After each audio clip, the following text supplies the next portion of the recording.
Welcome. I'd like to call the February 4th, 2021 regular meeting of the Encinitas Planning Commission to order at 6:01 p.m. Please turn off your cell phones or set them to vibrate. And please also mute your microphone unless you're speaking. Agendas for this meeting are available online. And let's see, we don't have Susan. So at this time, roll call. Let the record reflect that 4 of the planning commissioners are present. Commissioner Sherrod is absent at this point. So we begin our meetings with the Pledge of Allegiance. And so ready, begin. I pledge allegiance to the flag of the United States of America and to the republic for which it stands, one nation, under God, indivisible, with liberty and justice for all. Thank you.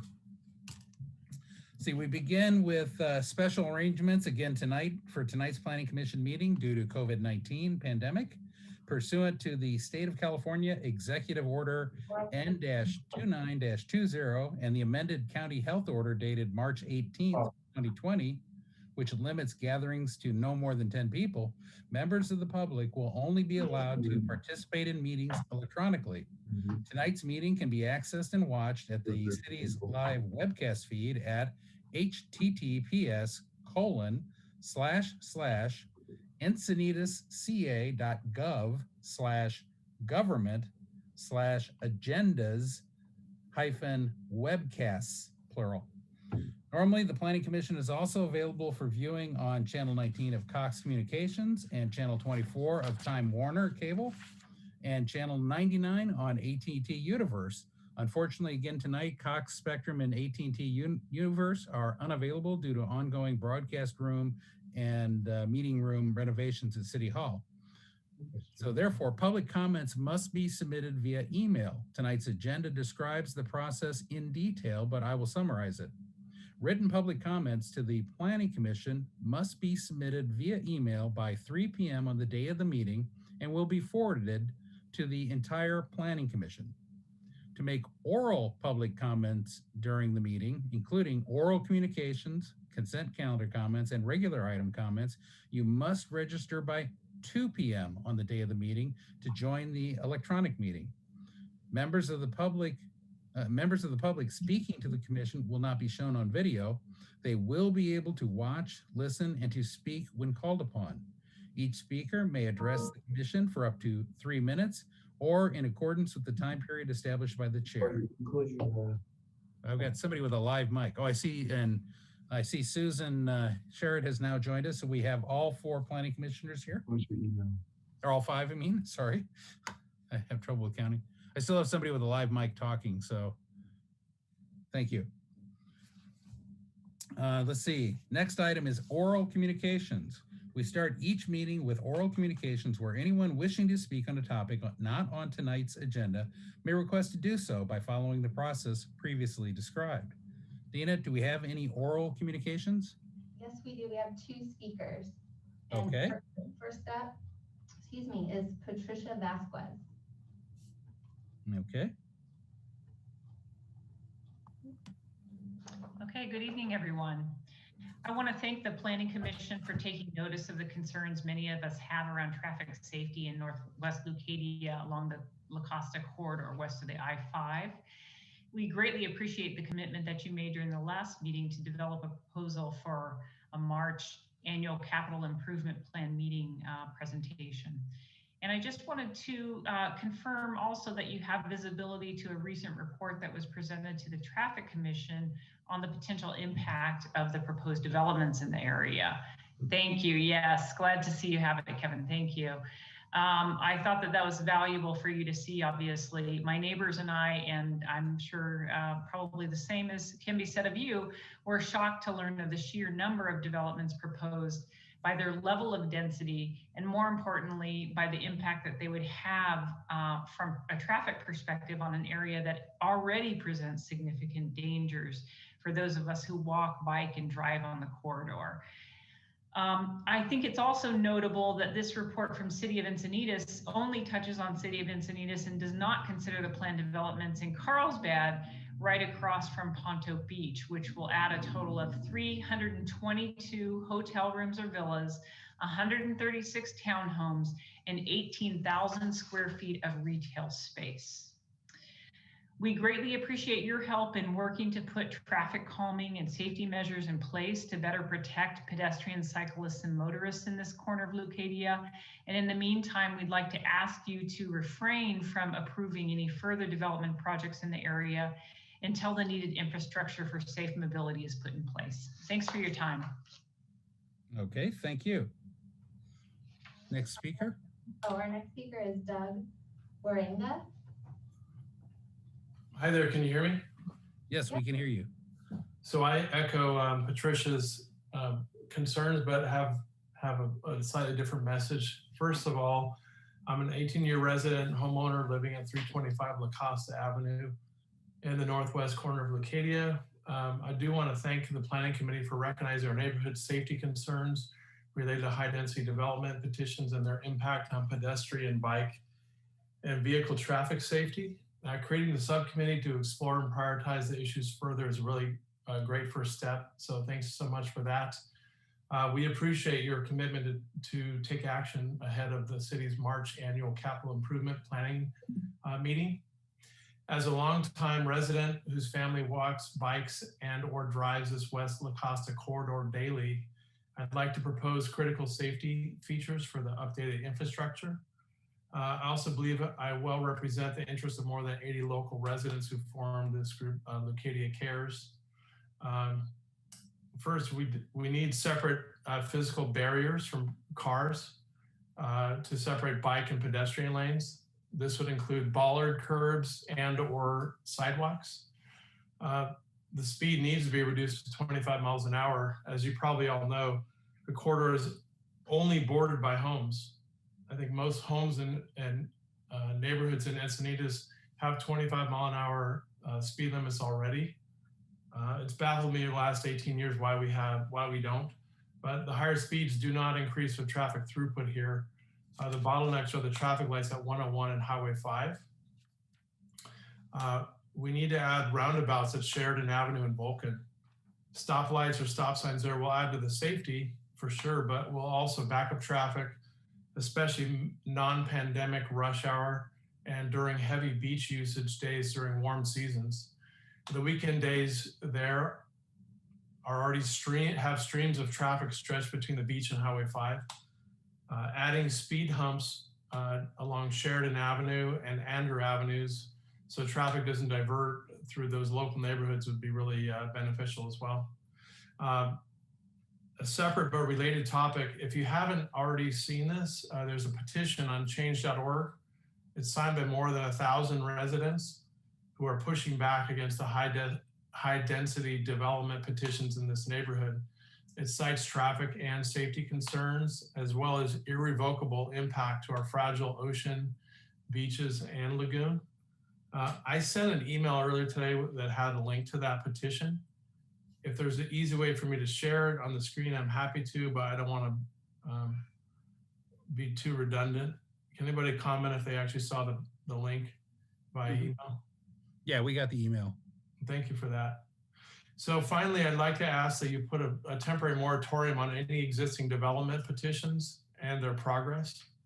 That is at least until the critical safety improvements are in place and hopefully carefully scrutinizing impact to our beach, lagoon, and ocean. Thank you all for your time and consideration. Okay, thank you. Okay, the next item would be changes to the agenda. Are there any changes to the published agenda? There are none. Okay, we now move on to the main part of our agenda. The agenda is normally divided into the consent calendar, regular agenda, and commission reports. First up is the consent calendar. These items are considered non-controversial or routine in nature. All consent calendar items are typically voted on in a collectively or in a single motion without any staff presentation, public comment, or commission deliberation.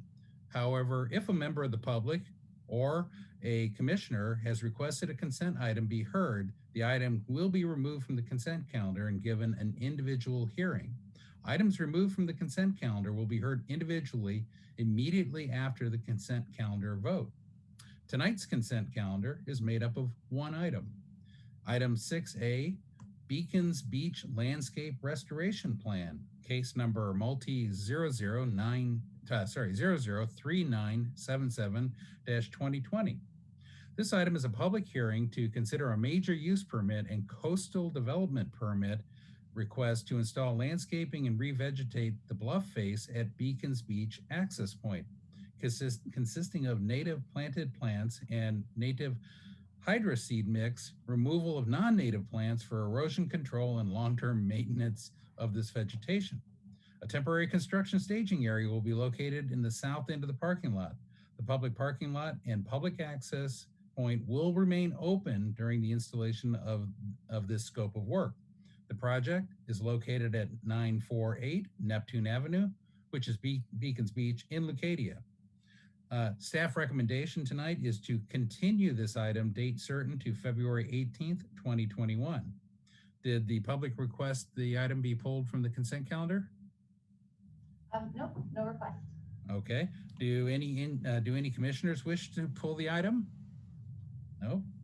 We will now vote on the consent calendar. Do I have a motion? I'll move approval of the consent calendar, please. Okay. And a second. Okay. We have a motion and a second. And Dina, if you'll call the question. All right, Chair Ehlers, Aye. Vice Chair Doyle, Aye. Commissioner Farrell, Aye. Commissioner Flipper, Aye. and Commissioner Sherrod. Aye. All right, the vote passes unanimously. Okay, great. Thank you. So we move on now to our regular agenda. On tonight's regular agenda, we have one item, and it is Mastro's Ocean Club, project number multi 003136-2019.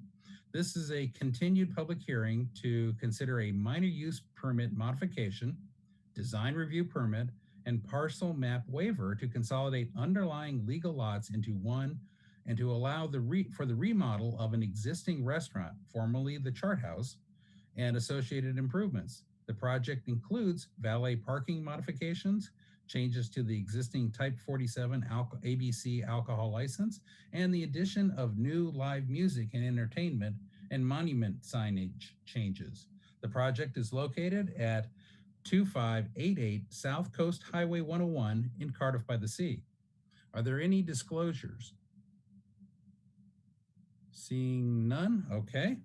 We begin with a staff report presented by Associate Planner Todd Moreau.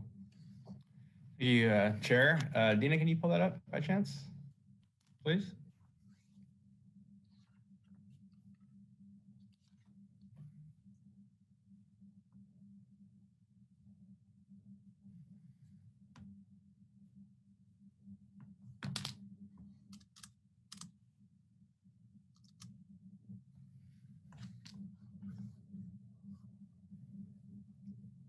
And Chair, if it's okay, I'm just going to grab my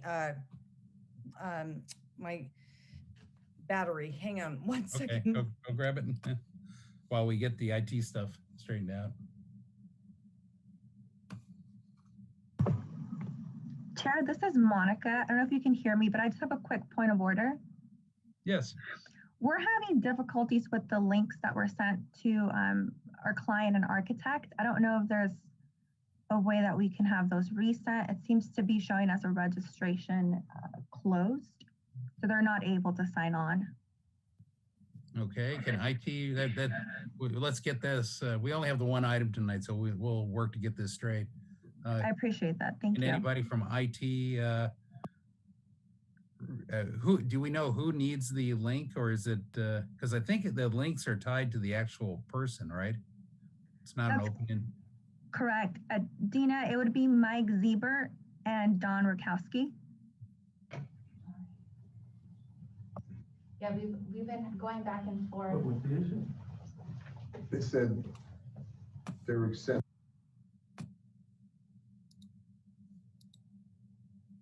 Okay. I don't think they're getting the links. Hello, hello.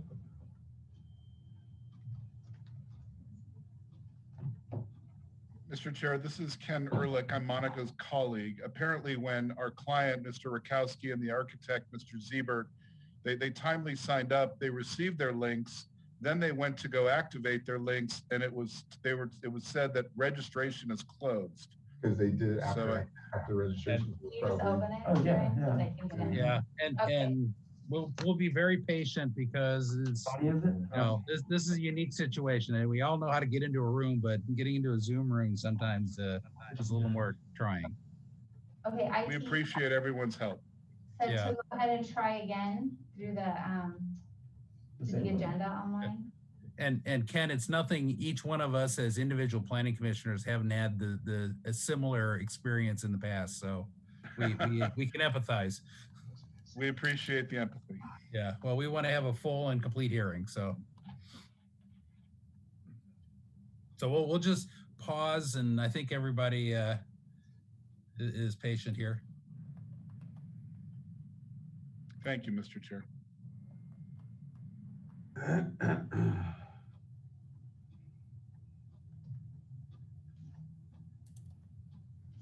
Scoot it over, look. I can't see if they're joining or not. Oh, here comes somebody. Somebody's calling in.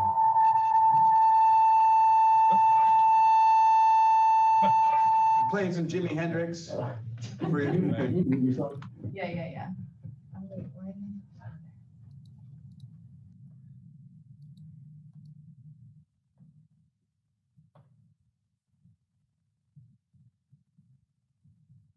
I think we're still waiting for the applicants, people. I think that was IT, correct? Yeah. We're getting feedback from somebody. So if you don't need to talk, please mute.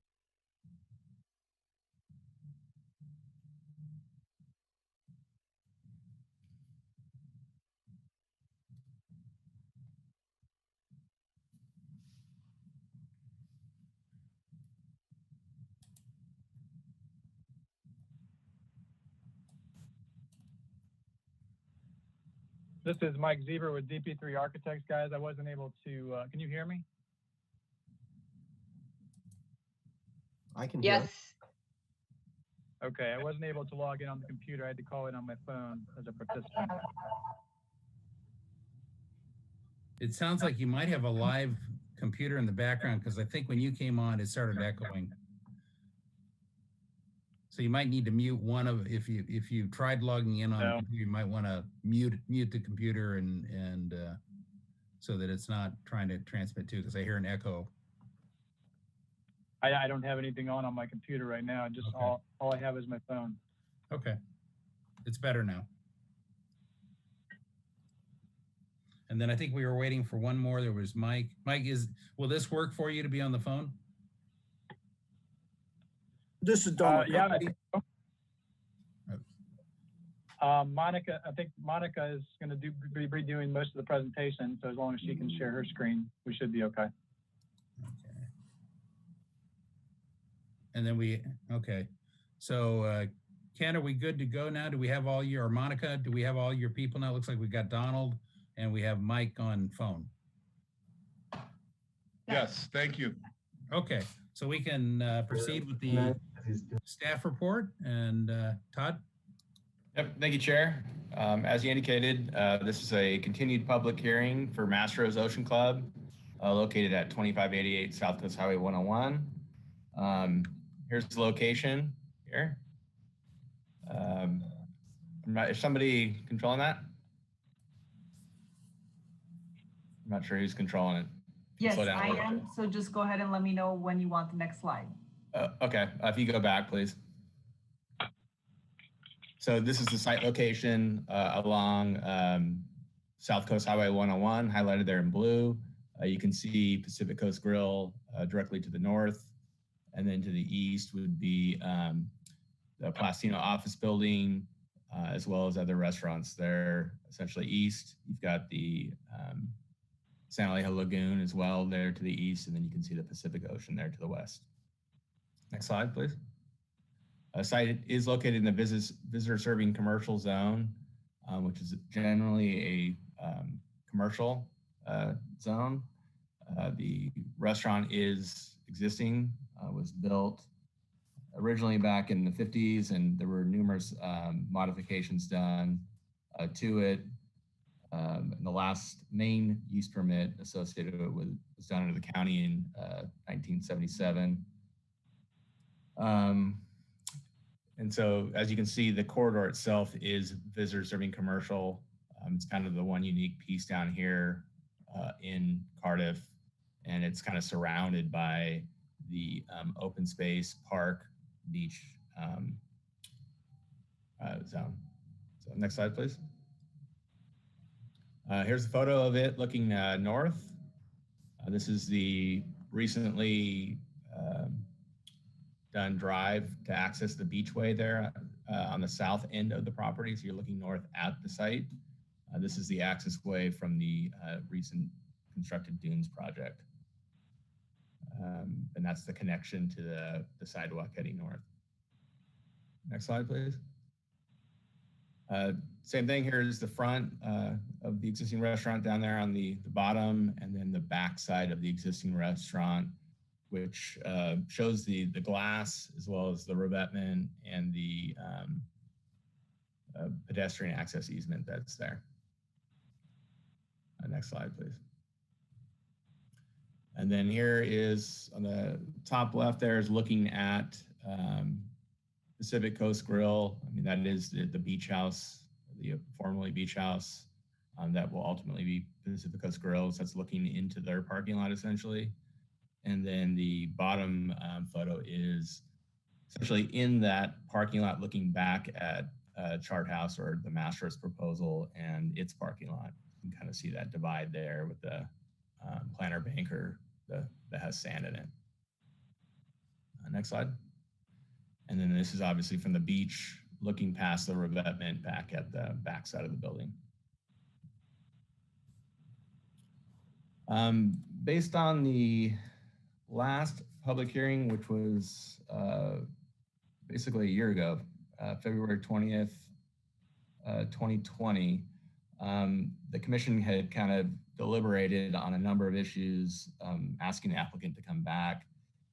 And they wanted to keep essentially the legacy building lines of the existing building. So maybe that, if we can go back actually one slide, please.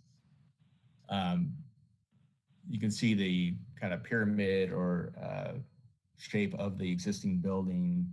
That was one of the things to keep. They had some very screen walls up there, and that was asked to basically be removed. Part of it was also to provide drought tolerant native landscaping around the premises, and then modify the wall signage that was being proposed to have reverse halo illumination, and then replace the proposed stucco wall around the perimeter with a stone material. And then basically to look at the hours or consider the hours of Pacific Coast Grill, which are essentially 10 to 1, 7 days a week for alcohol service hours, and then 10 a.m. to 10 p.m. for outdoor dining areas, 7 days a week for alcohol service. So those are kind of the main things they wanted the applicant to consider and then come back. And so basically, we can move forward, please.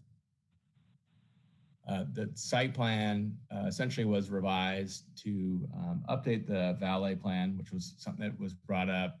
And on the west end, west-north end of the parking lot, there were 3 stalls shown in that general area beyond the pedestrian easement. And so those have been removed. The tally now, I believe, is 78, and there were 81 there before. So they've removed those in order to not have that conflict with potential pedestrians in that area. Let's see if we go forward. Additionally, the landscaping here as shown has been updated to be drought tolerant native species.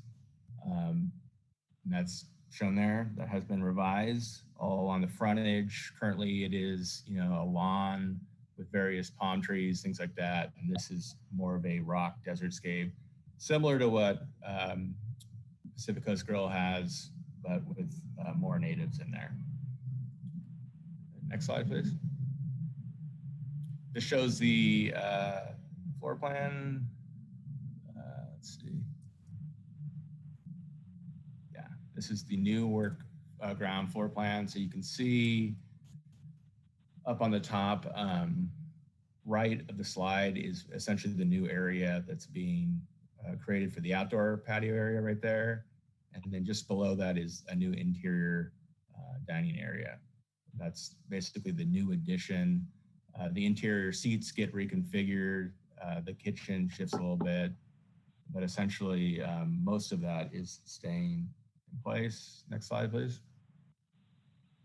And then this is the mezzanine area that is basically being opened up so you can capture those views westerly.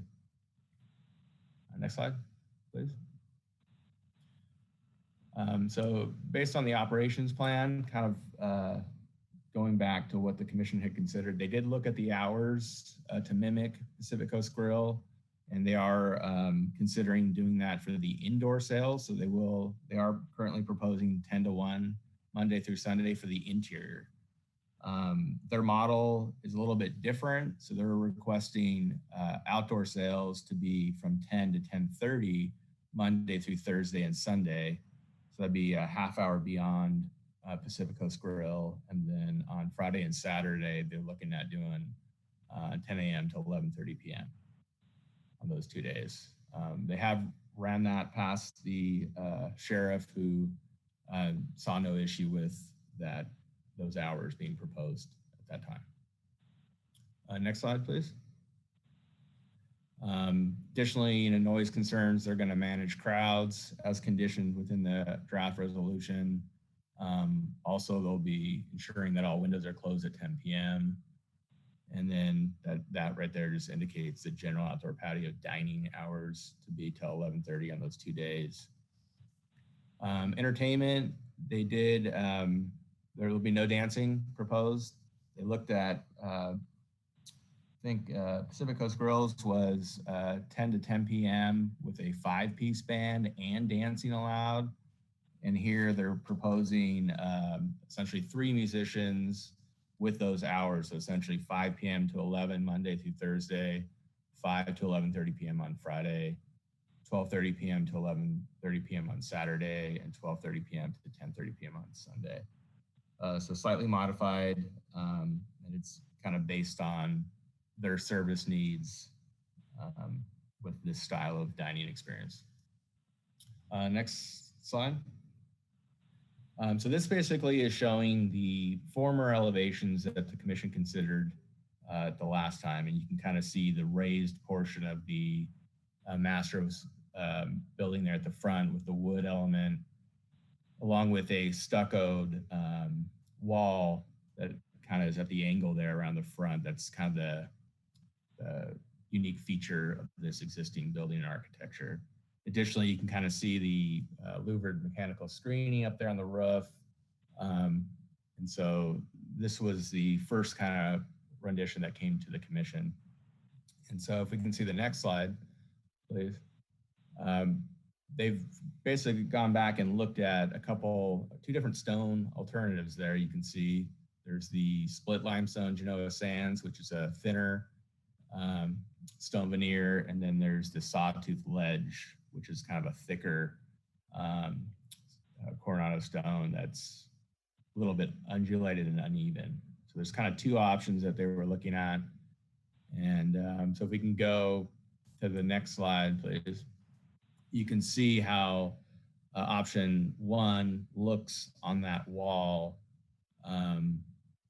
because basically it needs to be repaired structurally. And so that's kind of the idea of recapturing a stone element that the commission wanted. This was their idea, essentially. So there's this option, which shows the stone, and then you can see where the Mastro's is essentially in the front. They've lowered that portion to be consistent with the existing condition. They've removed the screening to basically capture the existing legacy building lines that was described last time, and more or less just kind of using the existing building in this case with their own flare on it. So if we go to the next slide, is that the next one? So you can see the stone just slightly changes. That would be the thicker, undulated, uneven version of the ledger stone on the wall. So really that's where that stone is being proposed to be replaced. Okay, next slide, please. So this would be the existing north elevation, basically as seen from the parking lot looking back. So this is what was before the commission last time, looking at the mechanical screening, as well as the stuccoed version of that cobble wall that's essentially there, that's mortared and kind of cracking, so to speak, in place. So you can see the new addition there, which is that wooded kind of square section, and then the outdoor dining area is just right there to the west. So we see the next slide, please. So this would be the option one with the thinner stone instead of a stuccoed kind of berm wall. And if we see the next slide, please. And then that's it with the thicker undulated stone for that same elevation. Okay, next slide, please. So here's the existing west elevation facing the ocean. This was the more or less the last rendition. So you can see some of the screen walls still showing up there as what the commission saw last time. So let's take a look at the new version. So you can kind of see the stone wraps around there on both sides. But essentially that elevation's staying the same. I mean, there's not a whole lot of screening or changes to that existing roof line. Just the screening on the east end goes away, as you can see on that angled roof piece. All right, next slide, please. And then that would be the other stone version. All right. And then here we are looking south. So you can see, once again, this was the proposed south. You can see the screen walls. You can see the stuccoed screen wall there. And let's take a look at the new version, please. Yeah. So this is the thin stone. So it obviously has a lot of stone on this elevation. And then that would be the other version. Okay, next slide, please. The other comment was related to the signage. So they have revised all the signs to be reverse halo illumination. And so this just kind of shows those signs and location. The bottom piece there that's kind of outlined is showing the nighttime simulated view. So you can kind of see it's basically kind of a white context during the daytime, and then at night it halos behind it. And so it almost kind of reverses the contrast. And so both the M logo there kind of on the interior side is reverse pan channel letter, and same with the front piece. The two on the inside, D1, D2 are not eliminated. They're just plex. And if we do the next slide, please. And then this is the existing monument that's being revised. You can see the nighttime simulation view, but it'll basically be a reverse halo illumination as well. So during the day, you'll see the white coloration of the letters, and at night, you'll see the reverse contrast essentially with the new wood kind of matching the facade of the building. And so these are just the renditions of the revised versions, basically bringing this back as the commission had requested. You can see the stone on this three-dimensional drawing, kind of in the back there. Let's see the next one, please. Here's just another angle, seeing it up close. You can see the contrasting materials, which meets our design guidelines. And then this is the back portion near the outdoor dining, proposed outdoor dining area. So staff is recommending that the Planning Commission approve this case, subject to the conditions contained within the resolution. We feel that they basically have accomplish those goals essentially that the commission had asked. We're available for questions. Okay, thank you. Are there any questions of clarification for staff? Susan? My only question at this moment for staff would be, if 13 separate lots are existing under the chart house, the former restaurant, why do we now want to consolidate them? What would be, is that a requirement of the project, of the construction? It deals with building code, having a building over multiple property lines. And so, yeah, it has been the practice of the city to require a parcel map waiver to consolidate all the underlying lots. And so Pacific Coast Grill, the same thing, it's the same type of lot configuration underneath that building. All of those lots now are consolidated. As they come in to do that remodel for that southerly piece, which is Beach House now, they can pull that building permit because effectively that structure will not be over the property line, violating fire code and building code provisions. Yeah. So you're basically retiring a legal non-conforming situation, right? To making it conforming. Correct, yeah. And that's one of the findings, right, that it has to result in a conforming lot, which in both cases they do. Yeah. Okay, any other questions? Brett? Thank you, Chair.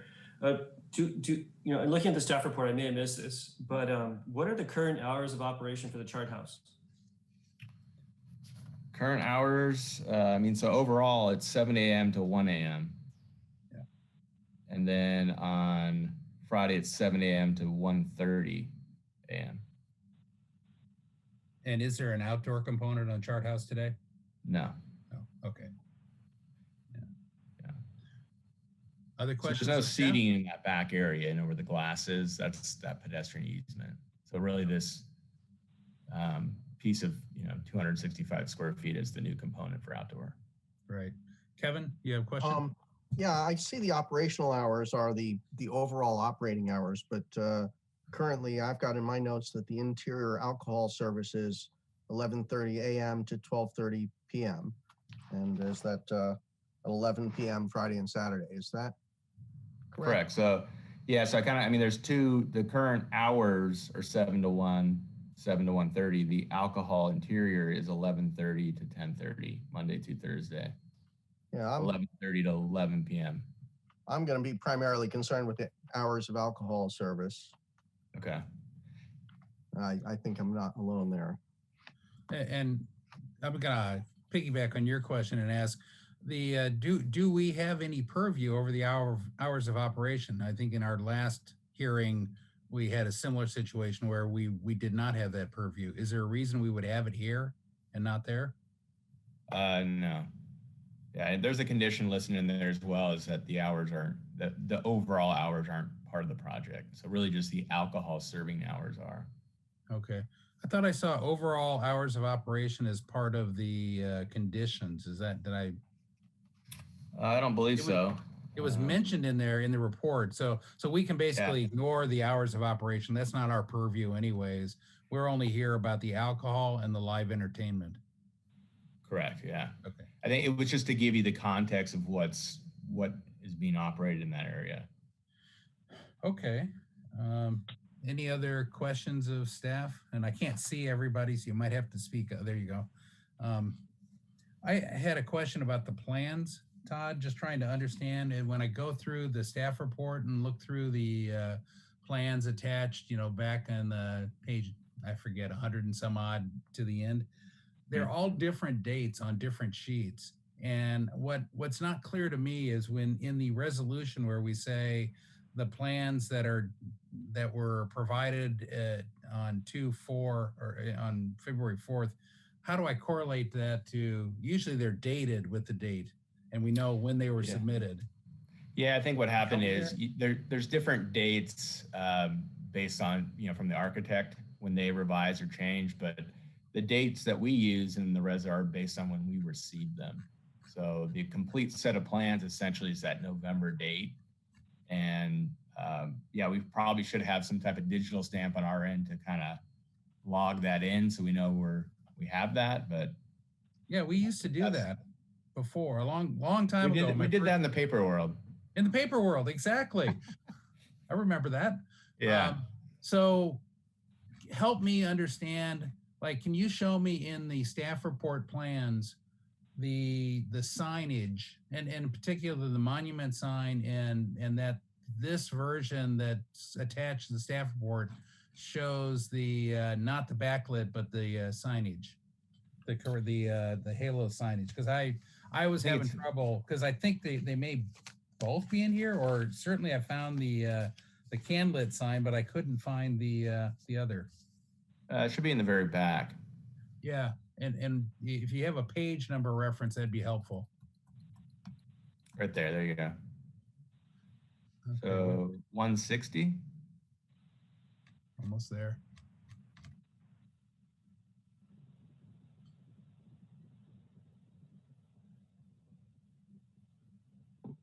And so I see the simulated view in the upper right, that does look halo. And so I think what I mistook, it says acrylic illuminate with white LEDs on the left, in like the left image, you see the note.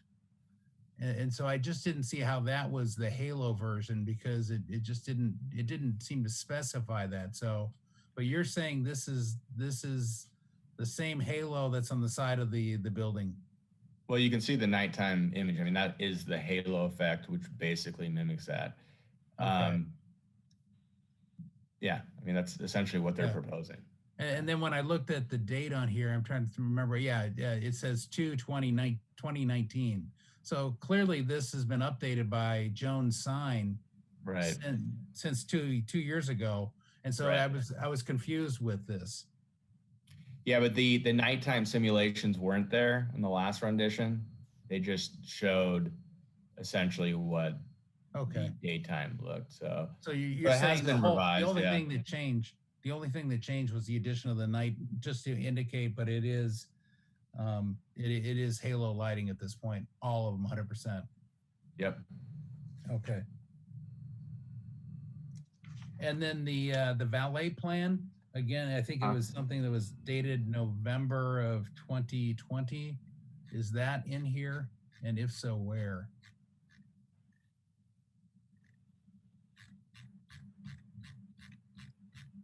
I believe that was on 161, right? Was that where it was? Yeah. Yeah, so there's basically two. I mean, every plan that essentially is in here that's a site plan, they have the auto layout on it. Okay. But the key is, right, the number and then the configuration that they're showing. One shows the turning movements, one's, it's even on the landscape plan. I mean, it's consistent throughout each plan.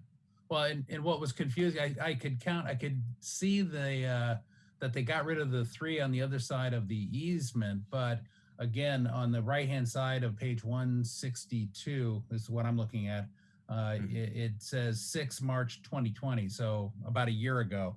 And so it was confusing for me because I couldn't tell what plan I was looking at. And I wanted to be rock solid sure this is the one that we're permitting. This is the one that shows the 78 spaces, and even though the dates may be confusing, it's when you received. Okay, thank you. Yeah, that's the thing, and yeah, I think we could do a better job on our end of just marking them, tagging them somehow. So we can do that for sure. Okay. Anybody else have questions? I have one more question. The statement, I think the applicant's recent letter from 2 days ago and your staff report both say that there are no residential units within 1,000 feet. Can you comment on that? Yeah, I think we determined it was 730 feet. So I think it's just kind of a general, we can look at maybe the aerial, we can kind of show you the nearest residence, but essentially it's across San Alejo Lagoon, kind of the dogleg out that comes out onto Cardiff Reef. So it's behind the Kraken, that direction. It's essentially 730 feet. Okay. So, yeah, and just based on a rough calculation, I saw maybe a dozen houses within 1,000 feet, and of course, many, many more from 1,000 to 1,500 feet just up the hill. So okay, and we can talk about that later, but I wanted to make sure we all had the same data in front of us, and the applicant can comment during their presentation. So Are there any other questions of staff? Seeing none, we'll move on. I'll now open the public hearing. And does the applicant wish to address the commission? Yes, Chair. And we have a presentation. I don't know if it's available, but I can start off by introducing myself, Monica Briseño, on behalf of the applicant. Also with us tonight, we have Ken Ehrlich on behalf of the applicant, Don Rakowski, the applicant, and Mike Ziebert, the architect for the project. Okay, very good. And I'm glad to hear that you received our correspondence.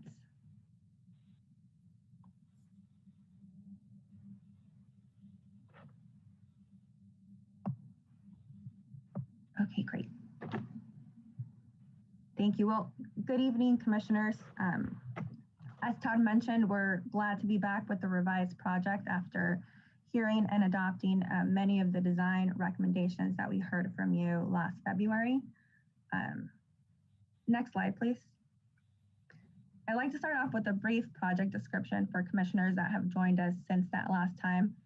As Todd described, the project is an interior and exterior renovation that's intended to adapt the existing restaurant, of which we're keeping the structure and footprint, from a chart house restaurant to a Masters Ocean Club restaurant.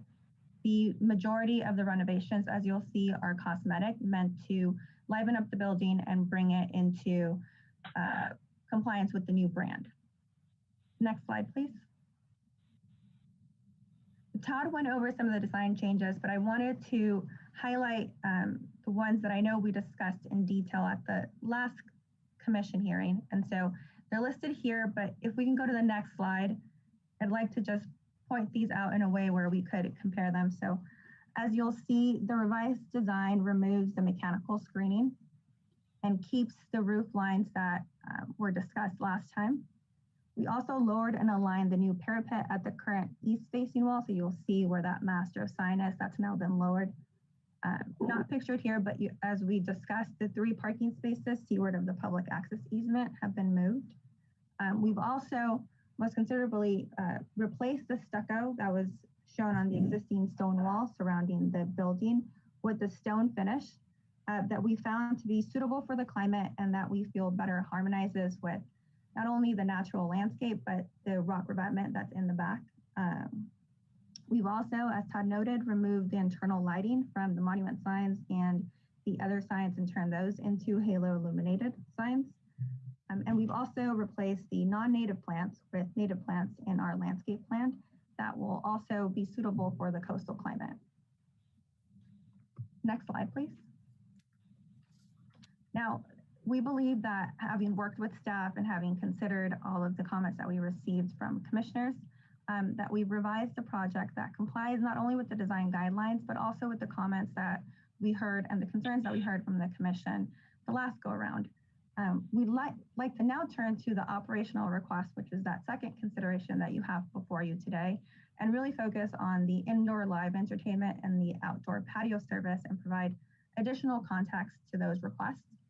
As Todd mentioned, we went back and considered the Pacific Coast Grill hours as requested, and we are fine with adopting the hours for the indoor alcohol service from 10 a.m. to 1 a.m.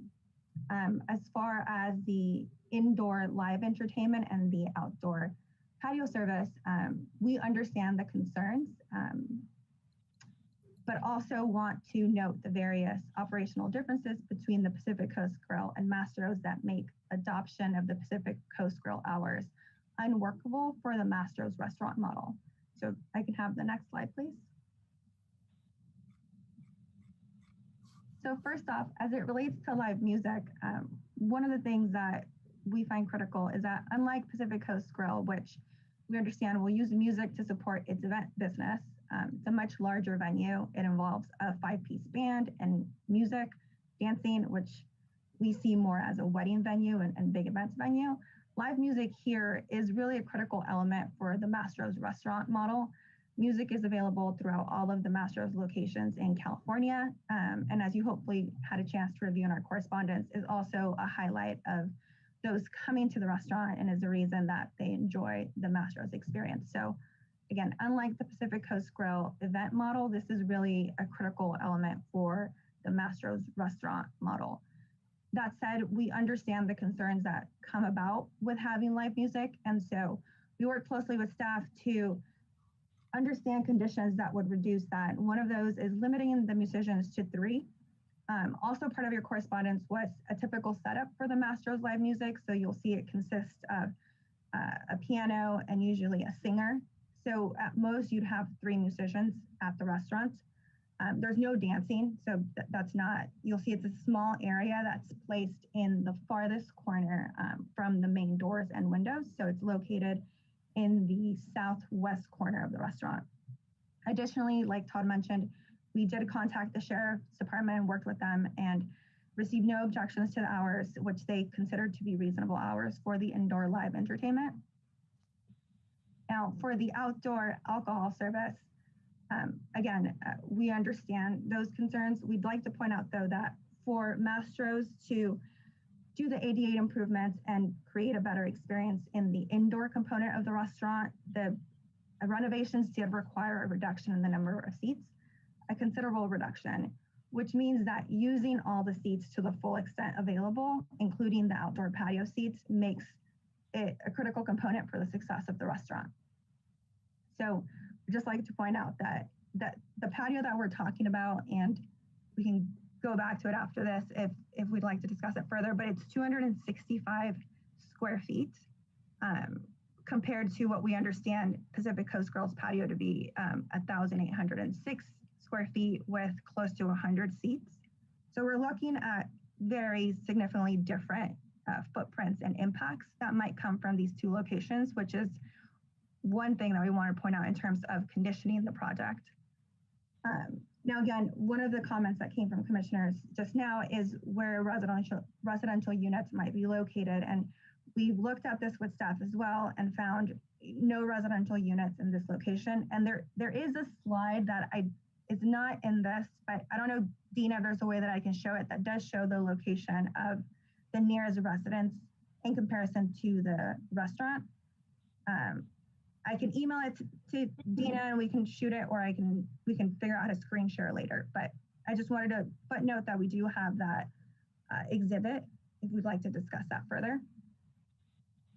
Now, again, as with the live entertainment for the outdoor patio alcohol service, we also contacted the Sheriff's Department, who again said that he found the hours to be reasonable and had no objection or comments to our request. Next slide, thank you. So in conclusion, I just want to, first of all, and I'd be remiss not to thank Todd. Working with the city staff has been great. And together with them, we feel like we've been able to craft conditions that address the concerns for both the outdoor alcohol service and the indoor live music, and really come to a project that would be greatly successful in this area and contribute to the Cardiff community. And we'd ultimately ask that you please adopt the city staff's recommendation as proposed. And we are here for any questions that you might have. Okay, thank you. Any questions of the applicant? Brett? Thank you. I guess I want clarification on where would the band set up? Can we show that on the plans? Sure. Todd, would you be able to bring up your exhibit? I think that might the most recent new work plan. Yeah, we probably look at the floor plan. Yes. Yeah, probably the best way is to also refer to the page number so any public following at home could do it. If we know the page number in the staff report. I think we've got it shown on AS 1.1. That's our architectural page number. Okay.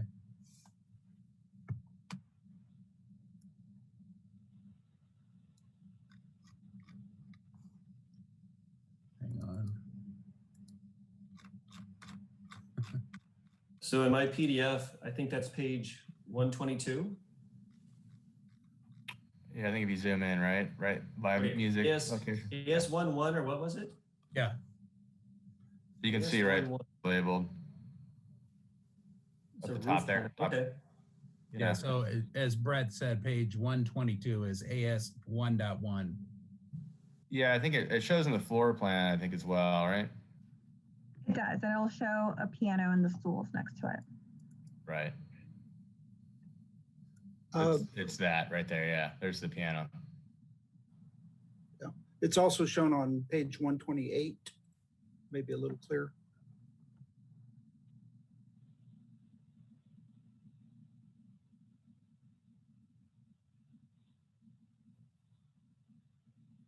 Oh, right there. Yeah. See the piano up there? Yeah. And this location is binding with the application, is that right? Correct. Thank you. And don't we normally show like a boundary on the plan or have that shown on the plan as part of the submitted plans? I mean, this kind of shows an area, it shows a piano. I don't think the piano is the boundary. I thought usually we had like a red hashed area on most plans that show where it goes.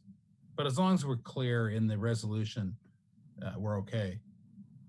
Yeah, I think I mean, on the other plan, it did define that area, but yeah, essentially, I mean, it's not any more than that piano space. I mean, it wouldn't include those table area or whatnot. So, I mean, we can have them put that on the plan, but see, that's essentially what it is. But yeah, I mean, that probably should have been clear on the floor plan, but that's what it is. I think you're right. If it's the crosshatch in gray on page 122, that's it. That's well defined there. Right. Okay. Any other questions of staff? Or of staff, sorry, of the applicant? Monica, if you could comment on the 1,000 foot, the information that I asked, the same thing of Todd. The separation, the closest residence, do you agree is 750 or 735 feet away, roughly? I'd have, we're checking right now, and actually I'm trying to see if I can get this exhibit to answer that question. Okay. Actually, if Mike's on the line, I know this exhibit was in his packet. I don't know if maybe there's a different way to show this, or Mike, you have that information. Well, I can talk about it. I can talk about it while you guys are trying to get it up. I don't have any ability to screen share right now because I'm on my phone. That's right. I could share a Google Maps screen share with the measurement blocked out. So I took, we took a measurement. I'm sorry, go ahead. It'll only take. Yeah, and then Brad, I'll get to you next. Are you guys seeing that? Me too. There you go. So there's. Just so we're clear, this is Ken Ehrlich. I want to make sure the residence address that we have is 2512 San Elijo Avenue. I have no idea how to respond to that. Yeah. That's the closest residence to the restaurant. Yes. Yeah, that's probably this one right here.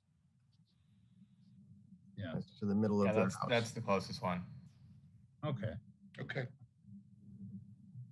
So, okay, now Brad, you can hop in with a question, then I'll go to Amy. No, I was going to volunteer the same thing. I'm fine. Oh, okay. Amy, you have your hand up? Figure out how to stop sharing. Amy, you're muted.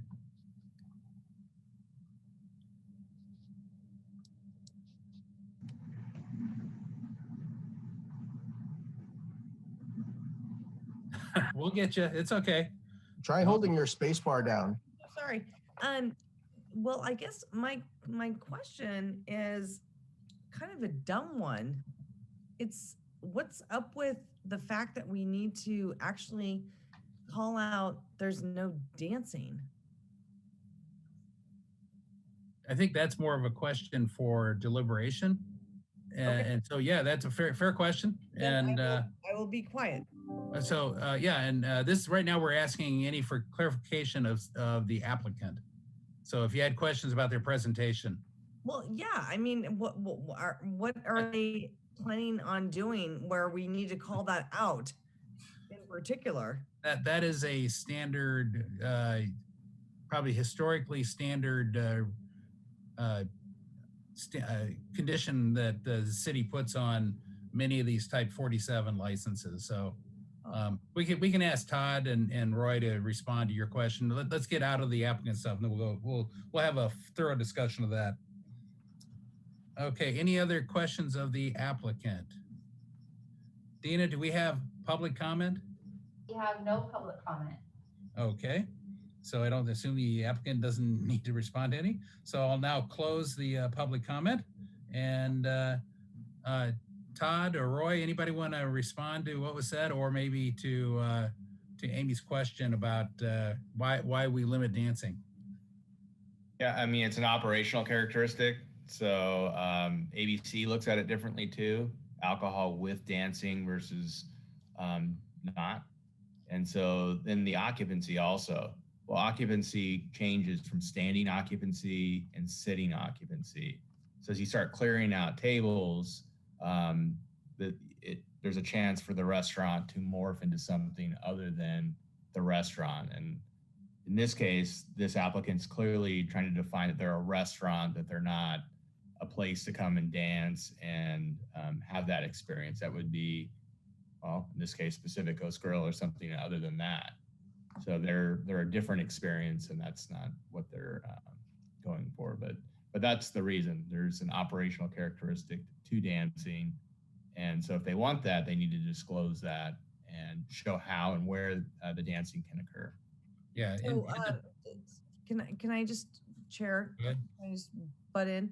So Todd, so does that mean that a DJ needs to be done at a certain point in time? That means a DJ in theory could play. They have up to 3 people potentially is how they're proposing it. But there can't be dancing associated with the music. Okay, well, what I'm thinking about is, like, you're a Cardiff resident, right? And how long can we just kind of party into the night?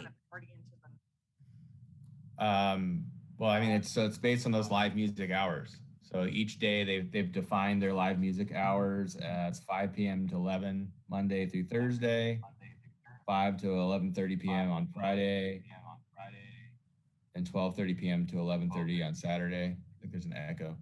Yeah. And 12:30 p.m. to 10:30 p.m. on Sunday. So we're not overriding any of that. Well, so there's still no dancing affiliated with that live music. So, I mean, the idea behind their concept is you would be sitting, dining, listening to likely piano or a singer as you're dining. It's not to get up next to the piano and dance with, the musicians. Ken, I think you've got your mic on. Ken Ehrlich. Yeah. Yeah. On behalf of the applicant, if it's okay with the chair, just one sentence here. The entire intent of the music is to accompany the dining experience. It's not to focus on the music or to have people necessarily come. It's solely with the brand of Mastro's to accompany and enhance the dining experience. So it's all focused on that as opposed to dancing or having a DJ, something like that. Yeah, that was slightly more than one sentence, but yeah, Ken, if you could mute, and Don, I think if I could get you to mute, I think when Todd speaks, we get an echo from one of the live mics out there. So go ahead, Amy. Sorry go ahead. Were you done? No, thank you, Chair. I guess my point is exactly what we're getting at is what is when we say dancing thing are we looking at it like a rock star, kind of fun performance, like woo? Or are we looking for something that's just more elegant and it's a little bit more subdued? Because if I'm a resident, I'd like to know. I mean, technically it's any movement like that. I mean, standing, essentially, I guess it would be. I don't know what the specific would be if you're in your chair and moving, but I think potentially that could be enforceable. And honestly, it has, I believe, by ABC. So remember, there's 2 different jurisdictional things. There's the city and then ABC looking at a license that will have conditions on it as well. So when it says no dancing, I mean, it's the owner and the operator should be diligent about getting that to stop. But you can understand why, like, if I'm a resident, I would like find that to be a little bit of an interesting thing. No dancing. Well, I mean, it's on a lot of permits. So if you look through the city, I mean, this is something that staff really works hand in hand with these applicants through an operations plan. I'm trying to get these ideas flushed out, so it's not a late hit that, oh, hey, we also want to hold weddings here and have dances or rehearsal dinners. I mean, the idea behind it is disclosure, and so that's what they're doing. They're disclosing that up to 3 musicians. Essentially, it's a piano bar, but it could be other instruments, and they're specifying those times of during the day and during those specific days during the week. So they're basically held to that. So if there is a code complaint or somebody calls in, we're going to look at those hours and we'll be able to enforce it if it's beyond that. So, and I think based on past experience, Amy, I could add to that. We have had alcohol permits in town where the type 47, which is a bona fide eating establishment, where in the evening they would take the tables away in a section and they would have dance and they'd have much higher occupancy, even though their permit didn't allow it. And it became a morphing problem where a type 47 bona fide eating establishment, it's supposed to be a restaurant where you enjoy alcohol, but most of the revenue is from food, would essentially become a nightclub, which is more like a type 48 bar license. And so the whole thing is we're permitting a bona fide eating establishment per the ABC license, and not a bar. And one of the delineations that ABC has used and we have adopted likewise is that dancing is typically a component not found in a restaurant, more found in a club. And if we're going to permit a club here, then we should permit a club, but we put certain controls in place to limit their ability to morph into nightclubs because they don't have the right license basically. So any other questions for staff or any clarification by staff? Otherwise, I think I closed the public comment, and we can move to commission deliberation. Anybody want to jump in and pick a topic and go through it? Brett? Well, I guess we could look at it breaking it down, but I think that I always appreciate that approach, but there's a couple things I just want to talk about with this project as a Cardiff representative. One, I want to commend the applicant for making some changes, for trying to work with some of the concerns we had, particularly like the drought tolerant native landscape, not desert, but Mediterranean, the native landscaping. I like that we were able to move away from the screening equipment, which is more of an eyesore than the actual equipment. So those are things I commend. And then talking about the building, I was the one who probably had the most issues with calling it, I guess, a legacy building, which is, it's a subtle building. It's been there some time. It blends in nicely with its setting, with its driftwood gray, the natural stone materials. So those are all things that I thought were part of actually a pretty nice building. And what I see in the proposed project is synthetic stone. I call it lick and stick. And also the fake wood, the phenolic panels, which are a resin panel. So to me, I kind of like that there's more, just my bias is I like natural, genuine, authentic materials, but this is their building and I'm okay if that's the way they want to go with it. I would offer that I sent an image to Dina and Todd, I don't know if you got it, about the beach cobble that's there. Just a suggestion, the beach cobble is there on the beach, it's in their landscape. That would look nice on the wall as opposed to kind of the synthetic stone they're putting up. But again, I'm not telling you what to do, it's just a suggestion. And then the other big issues are alcohol and music. To me, I think the conditions for alcohol and hours of operation should be the same as Pacific Coast Grill, but I would be sympathetic to the hours of music they're proposing. As long as we're defining where that happens and what they're doing, I think that would be okay. So it's kind of a general, all the little issues I'm looking at, and I guess we could break it down from there. Thank you. Yeah. No, I think we can go through it all at once like that. Anybody else want to hop in and provide deliberation comments where they're at? Kevin? Stab at it. I'm gonna second some of Brett's comments. I thought the design was very sensitive. Removing those protective louvers over the equipment was such a good move. And I think when you look at the renderings on this, you see that it's like our sight lines from near at the ground are just much better. You know, I saw also all the louvers and vents are going to be painted. I'm hoping that they are all painted. I didn't see the rear louvers, but I'm expecting this to be a quality project. Concerning the stone, honestly, I wanted Brett to go first. I wasn't really aware of the significance of the wood paneling or the stone. I kind of thought it was wood, and I'm kind of disappointed it's not, but it is what it is. I didn't mind the stone, the lick and stick, as you call it. It's kind of it's a good term to learn. It's a cosmetic factor. The shape of the building is what's gorgeous. It really is. It's got just such a subtle handle of how it looks when you're down at ground level.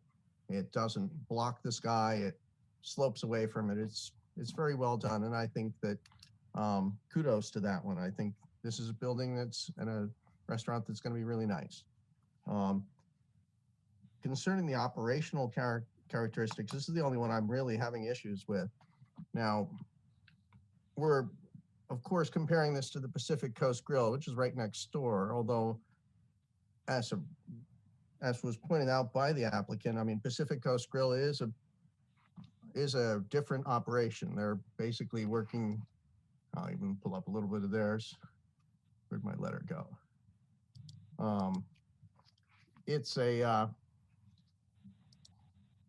It's primarily an event business, weddings, rehearsal dinners, large parties, whereas this is a restaurant. And as such, I compare it more to the recently deliberated Alila Maria Resort at the north end of Encinitas. They're both restaurants. They both have music. There is an event characteristic attached to that, since that is a big project. But I personally don't see any reason at all why alcohol should be open till 1 a.m. I mean, right now we've got a restaurant. Once the music goes off, and we were very clear on this in the letter from the applicant, once the music is away, patrons do not receive the same experience as they were expecting. And if we cut off our music at, what were we talking about, 11:30 or even 10:30, and why are we open till 1? Why are we serving alcohol till 1? Do people really need an hour and a half for a nightcap? And, you know, if they're open till 2, they'll be ordering up an extra big nightcap at 12:59, and they'll be there till 2. And it's not what a restaurant does. It's not how a restaurant operates in my estimation. And so is your concern morphing? I mean, I want to connect it back to the use permit. I am concerned with that last hour and a half. It will be a drinking establishment. Okay. I see it as a restaurant. What we did with the Lila Maria, which is another high-end restaurant, very similar in level to the Mastro's piece. And there we're looking at 12 p.m. for our alcohol cutoff. You know, I was looking at this and thinking, you know, I was going to propose a indoor alcohol from 10 to 12 p.m.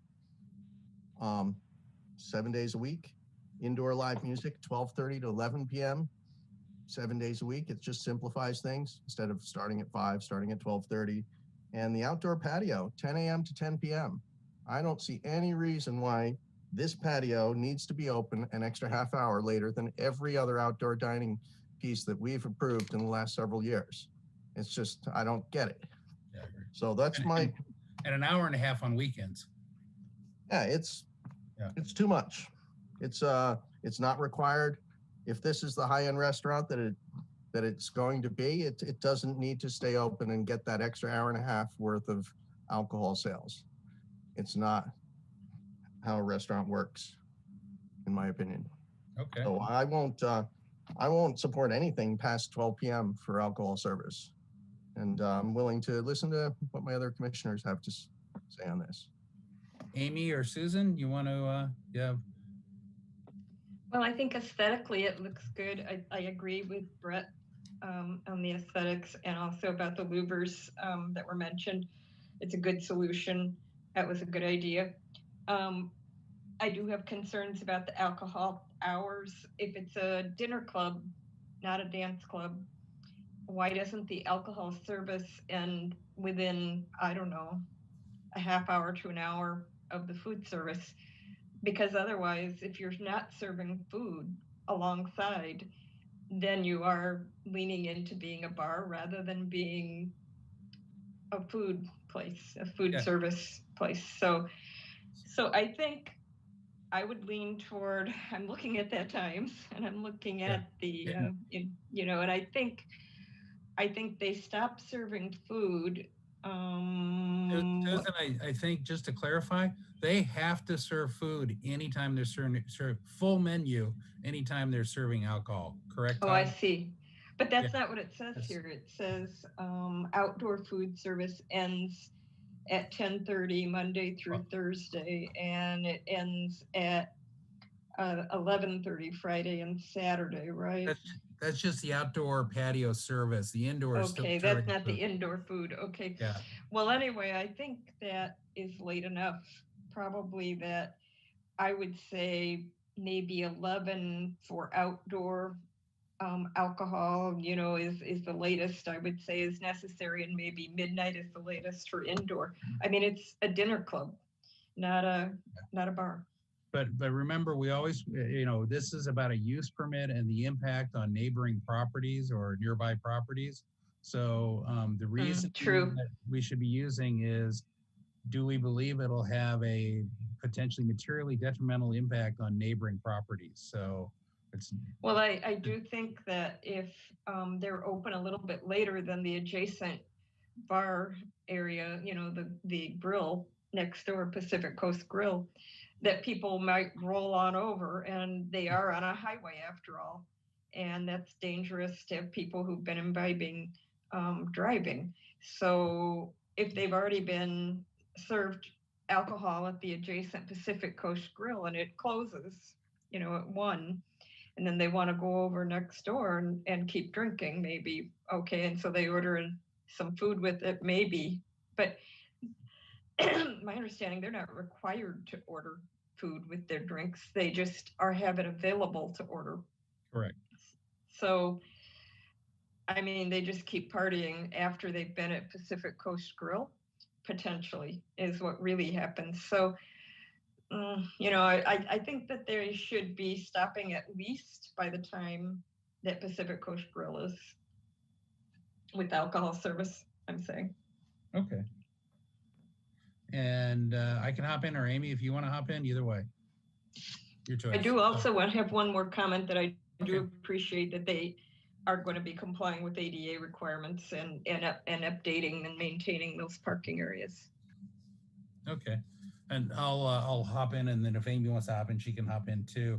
I want to, you know, it's interesting, Brett, your comments were almost exactly mine. I was like, the square lick and stick versus cobble, and you know, but you said it exactly how it's their building, and I'm not going to dictate what type of stone they put on there. I appreciate from a design review finding standpoint that it is stone, not stucco, and if the stone they're choosing and the wood, the synthetic wood, is better because of the harsh ocean environment, I understand, and I'm good with it.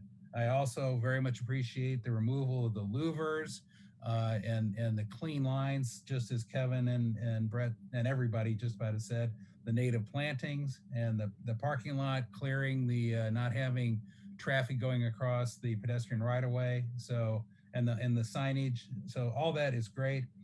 The one and only issue I have is the alcohol and corresponding, well, really the alcohol hours. Kevin, you said it almost exactly as what I would say. We've been consistent, whether it's Pacific Coast Grill, Alila Maria, the 10 p.m. for outdoor. And my concern is the sound into the neighboring Cardiff homes, which are 700 feet away to, greater, but it's also in a bit of a, I'll call it a stadium type seating, right? They're stacked up the hill and partying. And I've been around long enough that I know Kraken has had noise problems and they're not too far away. And it is because of the shape of the terrain that the neighboring properties at 700 feet away get a lot of that noise. So therefore, I'm okay if it's contained inside. Much the same logic we did with the resort on north end of Leucadia in our last meeting, where it's contained inside and they can party. And I think midnight is the appropriate time. And the reason I'm concerned that not going to 1 or 2 a.m. is that, as I said in the last meeting, I've heard when some of these restaurants let out down at midnight, 1 a.m., 2 a.m., and you have large groups of people going out to their cars and whatnot, and there's a lot of noise. And so that noise event's going to be at 1 a.m. if we leave it till 1 a.m. I think midnight is perfectly appropriate. I look at the current Chart House alcohol operation, and it was, I believe, 10:30 and 11 p.m. on Friday, Saturday, or 10:30 Friday, Saturday. Yeah, no, 11 p.m. on Friday, Saturday, 10:30. And we're saying now, hey, go to midnight. That's good. I'm okay with that. I'm quite frankly okay with 8 a.m. for mimosas because I don't see that as being quite the same noise environment or even, it will have less impact on the neighbors. So the live entertainment, I'm okay with. It's inside. It's defined where it is. And so I would say outdoor till 10 p.m., just like we've done consistently with everyone else. And because frankly, if I do something different, then how do I go back and face the last 2 or 3 or 4 operations in very similar situations, if not next door, and say, well, we decided they were that radically different. One of the reasons I came to that conclusion is that there was an argument in the staff report and in the applicant letter that said it's only 265 square feet. So it's small. Yet on the other hand, the applicant says it's a significant, I think it's 20% of your seating. It's so significant that it makes or breaks this project. And those seem to be contradictory arguments, that it's either small or it's large. It's not inconsequential and consequential simultaneously. So I think from a use permit finding, for me, I have to say 10 p.m. for outdoor in observance of the impact of noise, of people being outside, drinking, partying, plus you're closing the doors anyways. So operationally, it works better too. And then midnight on the inside would be where I would start at. I would entertain later or earlier, but I think I'm with Kevin there. So, Amy, did you have anything? You don't have to, but if you want to hop in there, I want to make sure you have the opportunity. Thank you, Chair. Yes, I would concur. Okay, cool. Brett? I just wanted to concur like Amy that when we think about last call, and already in Cardiff, the way it works here, so you can crawl around our downtown, and then everyone heads for the Kraken for last call. And if this were to continue here and they were just open a half hour, an hour later than Pacific Coast Grill or anywhere else in downtown Encinitas, we'd have people coming down. And then it's not so much, there is a concern of the amphitheater like we talked about, but just people letting out, driving through town, in different states. I live in the commercial district here in Cardiff, and I just know there's an impact, people getting out, like you said, and driving too. And they're going to drive back through Cardiff, back up Birmingham. So yeah, I think we don't want to create this to be the last call in town. Okay. And I have 2 other proposals for conditions I'd like to offer.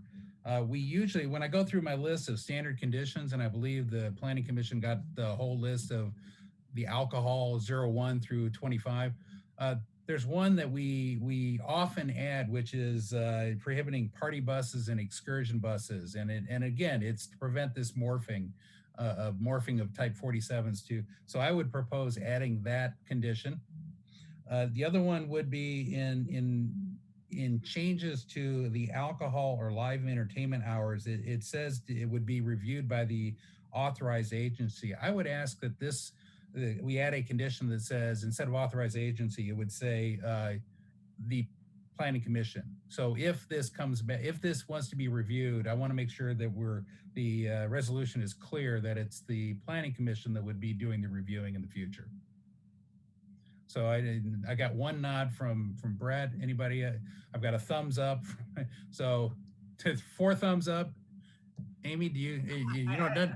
I just want to make. I guess I'm too new to understand what that means. Well, basically, if any operator can come back to the planning commission in the future and say, hey, we've been operating for a year or 2 years and we've had no noise complaints, and we'd like to consider extending our hours to by an hour or 2 hours at night, or a half hour at night. And the city, be it the development department, in some cases can make the determination. But in this case, I would ask that this type of decision, just on hours of alcohol, extending hours of alcohol or extending live music hours, would come back to the planning commission. Okay, I would say no. Okay, and so any other discussion? Anybody? I mean, I could almost entertain a motion if it sounded like we had pretty close to. We could talk about hours some more, or what are people comfortable with? Go ahead, Brett. Well, I was just going to ask that's what I'm not clear on is what hours for alcohol service would you propose? And what would the hours for live music be that you would propose as part of how you're viewing this? Yeah. I mean, if it was me, Can I make the proposal? Go ahead, Kevin. Yeah, I think you're thinking like I'm actually looking at how to simplify this, because we do these things where it's like we start at 4:30 and we stop at this, and it's too much. It's more than we need to do. Where it gets into us actually operating this establishment. So I'm looking at indoor alcohol from 8 a.m. to 12 p.m. Outdoor patio, 10 a.m. to 10 p.m. Although I'd be open to having that be 8 a.m. to 8 p.m. for the brunch crowd, if that's interesting. Can you imagine that? Could you restate the hours again? I'm sorry, I heard 12 p.m., but you mean 12 a.m.? 8 a.m. to 12 p.m. for indoor alcohol service. 12 p.m. is noon, right? Yeah, I think you mean 12 a.m. midnight. 12. Yes, I'm sorry. I do mean 12 a.m. You don't have to stop at lunch. So at midnight. Yeah. So 8 a.m. to midnight for indoor alcohol service. Outdoor patio service till 10 p.m. It could open earlier, in my opinion, and I would have no trouble with it. If they were to serve brunches from 8 a.m., they're serving mimosas inside, they can serve them outside. And I don't think it's a big problem on Tuesday mornings. And I would concur with that too, by the way, the 8 a.m. for that. Now, anybody else? Concerning, there's one last aspect, which is the indoor live music. Now, it made sense to me that it would stop an hour before alcohol service stops. So they were talking about 11:30, 10:30. I would say just 12 noon to 11 p.m. 7 days a week. If they can figure out how to make that work on a Wednesday, then that's okay, but it'll be on the weekends. This way, we're giving them enough flexibility to utilize their business model and make money and build a successful business. And we're not nitpicking on every minor use. So I would actually make a motion that we approve this project based on the staff recommendations, especially taking into account there's no changes to the design review. I think we've accepted everything that's been proposed, including the preferred alternative for the stone cladding. And the only modification we make is we change the hours so that the allowed indoor alcohol is from 8 a.m. to 12 p.m. The allowed indoor live music is from 12 noon to 11 p.m. And the outdoor patio use in terms of alcohol is from 8 a.m. to 10 p.m. I would, okay, great. There's a second. One question of clarification. You said 11 p.m. for indoor live music. I thought earlier you said a half hour before last No, call. I pretty sure I meant to say an hour before. So okay. So, music stops at 11, dinner's still going on. I'd be open to a modification on that but it's simpler to me. I like simple round numbers. I don't have a strong preference, but I like the idea of just the 11:30 because it's indoor and it's contained from a neighborhood. And I have trouble saying that doing 11:30 versus, which is what they requested on weekends. I will modify my motion to include that addition. So the indoor live music would be from 12 noon to 11:30 p.m. 7 days a week. Amy, would you second that modification to the motion? You second. I would. Okay, great. So we have a motion and a second. And what about the two conditions I recommended, which would be the party bus, and then the bringing back any changes to hours to the planning commission? I like that, and I would include that within our motion. But would Amy second that addition? Yeah, so it's just, and I think just to clarify that, my understanding is when you're talking about the authorized agency, it's kind of a vague term. We're not sure who the authorized agency is. It could be somebody at the desk at planning. Whereas this is kind of a big deal for us. So we're saying instead of authorized agency, we say specifically the planning commission so that we'll see it. That's what I'm asking. So it's just making clear that we're the authorized agency. We're claiming that decision that if it comes back again. Yes. Hey, Brett, what do you think? About the planning commission as the agency for review? Yeah. Yeah, I think that's appropriate. I think just like Kevin said, like having it not go to a staff level approval, or we don't know. We're just putting a bright line, as it's been said. Who would be making the decision for any modification to this permit? Okay. I think it's good. Okay. All right. So, I trust him. Okay. Cool. Is that a yes on the second then to the modification? Yeah, I think you still nodded yes. You were muted when you nodded, so we didn't hear you. Now you're on. Yes. Okay, thank you, Amy. Okay, we got a motion second. Any other discussion? If not, I think we will call the question. All right, Chair Ehlers? Aye. Vice Chair Doyle? Aye. Commissioner Farrow? Aye. Commissioner Flicker? Aye. And Commissioner Sherrod? Aye. All right, the vote passes unanimously. Great. I think that was it. Okay. With that, we'll now move on to the next section, which is future agenda items added by planning commissioners. Are there any agenda items planning commissioners wish to add to a future meeting? Amy had her hand up first, and then we'll go to Kevin. Thank you, Chair. I guess my question is just a procedural one. So I'm so sorry, but how do you put onto an agenda anything that you would like to talk about as a commissioner? Like this is the section where what we can't talk about it tonight, but what we would do is you would suggest it here, and then Roy would work it into our future agenda. And if there's staff work required or planning commissioner required work, then we'd give them enough time to do that work and come present it as a regular noticed item on our agenda. Okay, so I'm going to speak a little bit out of turn here, but how do we, like, as commissioners, maybe get information not at the absolute last minute of the meeting so that we have to review so much stuff? I don't know how to ask that, guys. I mean, if you can help me with this, that would be great. But how do we, like, change that the deadline isn't at whatever 3 p.m. or whatever it is. I mean, that's a lot to look through. Oh, you mean okay, so Roy, is that something, I think, aren't we talking about our reports, and could we add to that agenda item in the future, timing of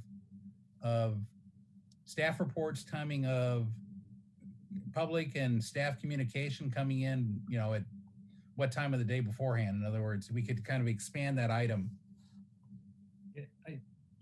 If I may, Commissioner Flicker, are you referring to the agenda report and the day that is published, or is it the documents, the comments that we're getting leading up to the hearing, and you're getting those on the day of the hearing?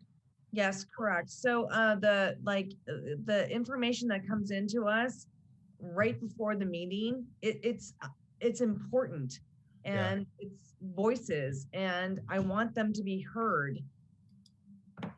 Well, I'll give a good example from tonight. Not that we want to discuss it, but it would be the applicant updated letter that was from February 2nd that we got this afternoon.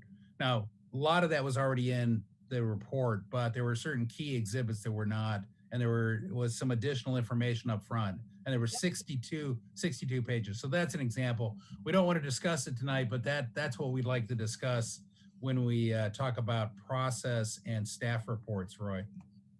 So I believe that is addressed in your bylaws. So perhaps we can bring back your bylaws and we can revisit that issue. That would work. Okay. If I could comment on this briefly, I am very reliant on the development services public notices that I get an email that links me to them. Periodically, I've tried to go to the website to see that same page, and it is not linked. It's under the I want to section, but the public notices is not one of the links listed there. So it's a flaw. I'll pass that one on to Pat Piot. So is this an item you wish to agendize with the Planning Commission? This was just a comment on the. Yeah, I'm trying to avoid discussing the item versus agendizing it, right? And we're agendizing only right now. Okay.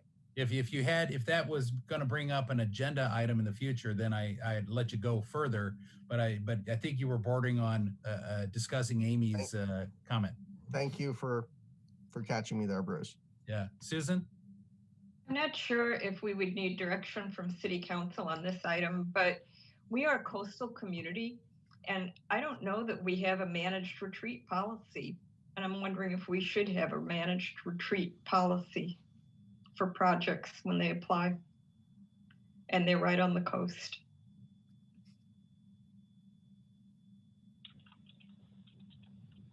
So I don't know, Roy, is that something we could discuss in the future, or have, that strikes me as a training question too. So that could be something when we talk about training, maybe that's a section. Sure, that's something that we definitely need City Council's direction in terms of a work plan, or whether it's a policy, because we would have to amend our LCP to address that. I believe we do have, what I could do is I can coordinate with our coastal coordinator. We do have a staff that works on all of our coastal projects for the city.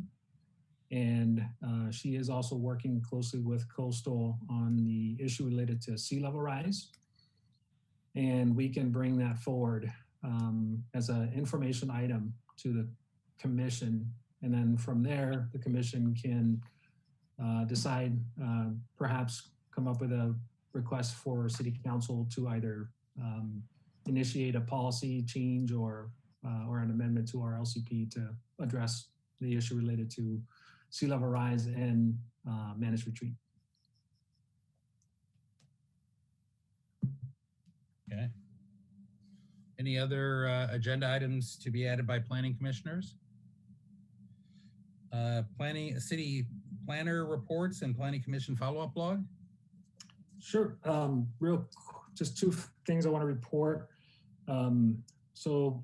Last Wednesday night, the City Council considered the Fox Point appeal. That appeal only focused on the Planning Commission's action or approval of the EIR. The City Council received the appellant's testimony, public testimony, and they voted to deny the appeal and approve the project with some voluntary extraordinary measures that the applicant volunteered to implement as part of their project in response to some of the concerns that was brought up by the appellant, but it's independent of the results of the EIR. So there were voluntary measures and the council received those measures and accepted as conditions of approval of the project. Second, I want to remind you that we do have our joint session with the City Council on the 16th to discuss the current status of the 6th cycle housing element. And we'll also review our comments received from HCD based on our recent second submittal. So we did receive our comments, and we'll be discussing those at our joint session meeting with the City Council.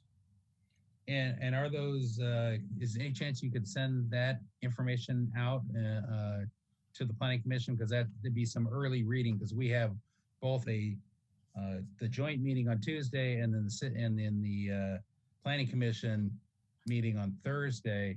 So it's a busy week. So maybe to Amy's point earlier, it'd be nice to have a week plus on a link to the housing element, which it's all there, and I think most of us know it, but a little reminder nudge would help me if maybe as soon as we can this week or early next week, we get a little ping.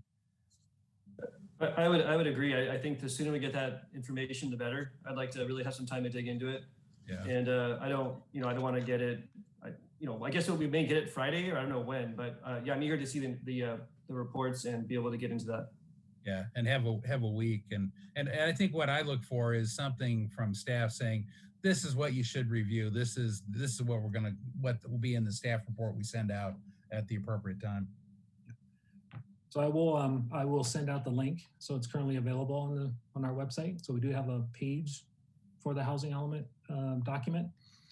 It has all the links so that's what I will be sending out. And then I will also include on the web page, it has all of our letters received from HCD, including the current letter that we just received from HCD. So all those will be available. If you need hard copies, I can coordinate with Dina to get you hard copies, but all the links to the documents will be available on the website. Okay, very good. Okay, with that, I think we're...